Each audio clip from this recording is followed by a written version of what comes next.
What is glucose and why is it important to understand it? I love this question. So glucose is also called blood sugar, right? And glucose is your body's favorite source of energy. So make a fist right now with your hand. Okay, so as you're doing this, the muscles in your hand are burning glucose to contract. And for everybody listening to us right now, the cells in your brain are currently burning glucose to understand what we're saying, right? Every single part of your body is burning glucose every nanosecond to keep you alive. And as human beings, the main way that we provide this very important glucose to our body is by eating foods, specifically by eating two categories of foods. Starches, so that's bread, pasta, rice, potatoes, oats, and sugars, anything that tastes sweet, from an apple. Glucose is my body's energy. I should give my body as much glucose as possible. I should eat as many starches and sugar as possible. Well, that's actually not the case.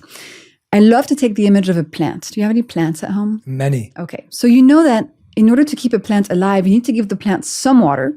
But what happens if you give the plant too much water? It dies. Exactly.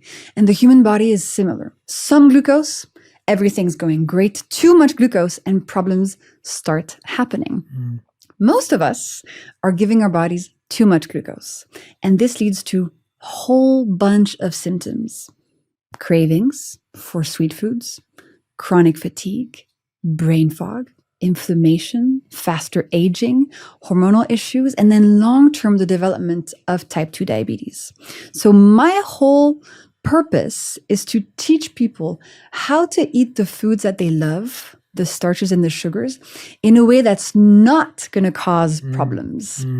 So what happens in your body when we spike? Why is it bad for us? There are three main mechanisms that are going on a physiological level that make these spikes damaging.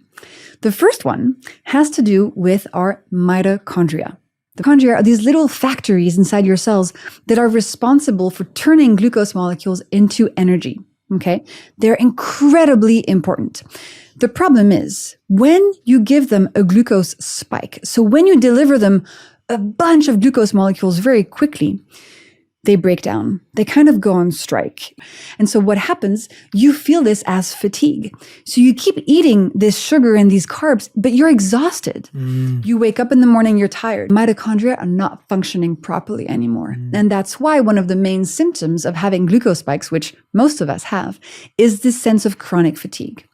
Now, the second thing that happens in our body when we spike has to do with cooking.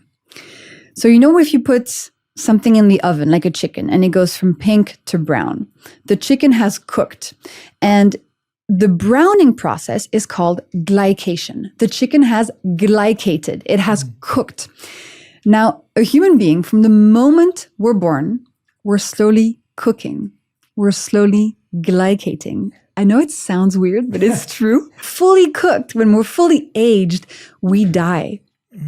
So glycation is a process that we can't stop. We can't stop aging. Glucose and glycation kind of sound like similar words. It's because it is the glucose that is doing the glycating. The aging. Yep.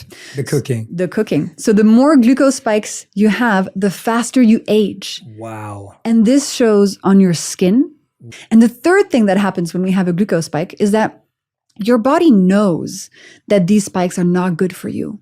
Your body, when it senses this big glucose spike, it calls your pancreas and it's like, hey, we need to get this glucose down. So your pancreas sends out a hormone called insulin, and insulin is amazing. And she grabs all the excess glucose molecules and stashes them away into your liver, into your muscles, and into your fat cells. And that's one of the ways that we gain fat on our body.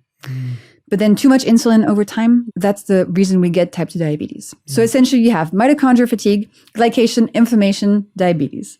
And then a whole bunch of other symptoms you might feel depending on your personal health history, like brain fog, like hormonal issues that could lead to infertility, et cetera, et cetera. Basically what I'm saying, Jay, is that if you want a healthy body, a healthy mind, you need to make sure you're not on a glucose roller coaster, because otherwise it's going to be very difficult for your body to function and for you to feel your best if you're experiencing glucose spikes on a daily basis.